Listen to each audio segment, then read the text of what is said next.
Mga simultaneous to sa YouTube channel ko and also my Facebook page, Infinite Streams TV din, and my other channel in the Kick channel, kick.com. Kung meron kayong kick.com, andun. You're gonna be kicked there.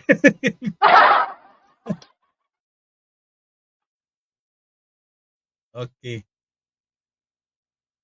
Ang hirap na. Uy, patay, nawala ako. Shout out again to Lynn Ice. Lady George, shout out again.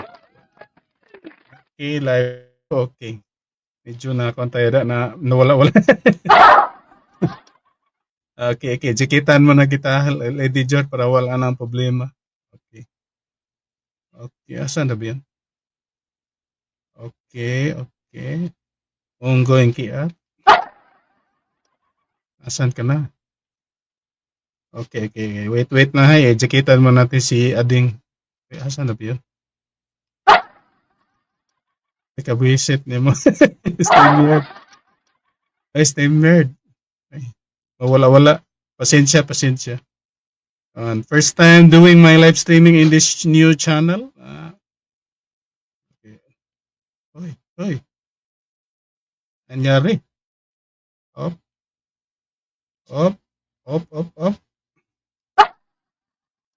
Oops. Op. Okay. Okay, Don. Okay. Okay na. May jacket ka na, Lady George. And topic na to. Ay, grabe naman to. Grabe ito, sa thumbnails ko yun. Saan kaya mauna si Pusit? Sa impeachment or sa ICC? Okay, sagot naman dyan sa poll question ko kung saan kayo mas pabor. Maybe shout out. Ading, another ading si maybe. Sige, ipromote mo. Ipromote mo Lion Ice. Ay, si Lion Ice, Maybe and Lady George, subs niyo, yan. Magaling din yan na, PBBM vloggers din yan. Admin vloggers yan. Subscribe niyo. Si Lion Ice. Grabe naman pangalan. Lying talaga. Ang hirap naman. Parang lying. Sige, basta doon ka komportable.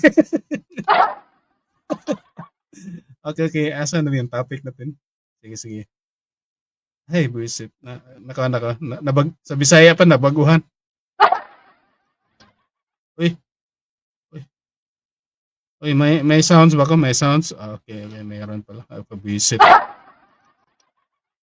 Okay, oops. Lumabas ang mga ebidensya. I-out mo na natin ang mga ebidensya.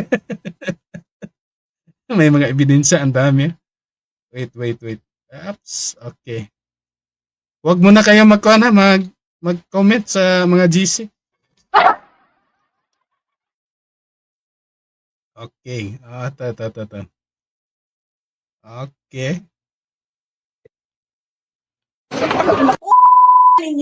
Mas mataas ba sa batas si Vice President Sara Duterte? Alamin ang mga kontrobersyal na aligasyon sa kanyang impeachment. Unang aligasyon, ang conspiracy to assassinate kay President Marcos, First Lady at Speaker Romualdez. Ang akusasyong ito ay isang malubhang aligasyon na dapat pagtuunan ng pansin. Pangalawa, ang malversation ng 600...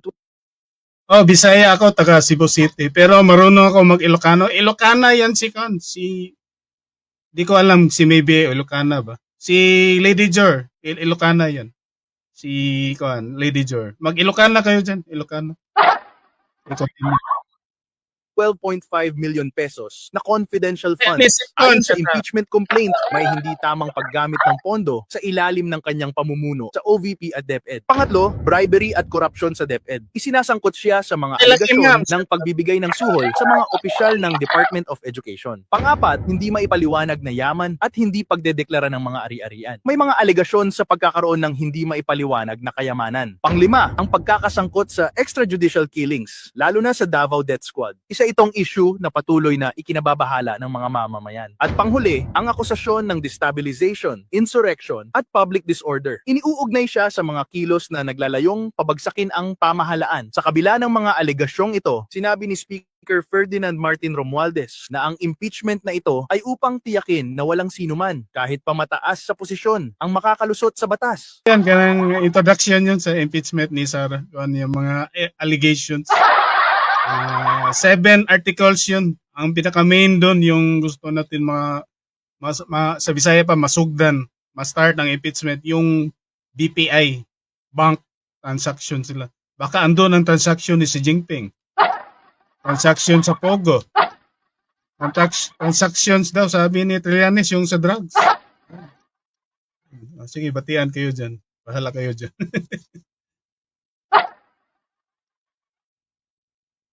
Ilocana din si Lion. Sige, mag-Ilocana kayo dyan, Lady George, bahala kayo. Ilocana din ito si Lucky Ma'am. Diba, Ilocana ka, Lucky Ma'am? Daming Ilocana nyo dyan.